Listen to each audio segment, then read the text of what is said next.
ఒకరోజు ఫిలిప్ అడవిలో తిరుగుతున్నప్పుడు తీరని కేకలు విన్నాడు. అతను శబ్దం వైపు పరిగెత్తాడు మరియు బురదలో ఇరుకున్న చిన్న ఏనుగును కనుగొన్నాడు. ఫిలిప్ త్వరగా దృఢమైన కొమ్మలను ఉపయోగించి తాత్కాలిక ర్యాంప్ను రూపొందించాడు మరియు చాలా ఓపికతో ఏనుగును బురదలో నుండి పైకి లేపడానికి సహాయం చేశాడు. ఆపద నుండి బయటపడిన ఏనుగు ఆనందంతో కేకలు వేయగా ఫిలిప్ వెనుకే నడుస్తూ స్నేహితుడిగా మారింది. ఏనుగుతో ఫిలిప్ ఊరికి చేరుకున్నప్పుడు ఊరువాసులు ఆశ్చర్యపోయారు. అందరూ ఆ ఏనుగును సాదరంగా ఆహ్వానించారు. ఒకరోజు ఏనుగు తన మందకు చేరే సమయం వచ్చేసింది. అది ఫిలిప్కు వీడ్కోలు చెప్పి వెళ్ళిపోయింది.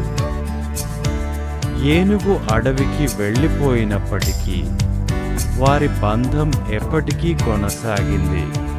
అప్పుడప్పుడు ఆ ఏనుగు ఊరికి సమీపంగా తిరిగి వచ్చేది. ఫిలిప్ ఆ స్నేహాన్ని గుర్తు చేసుకునేవాడు.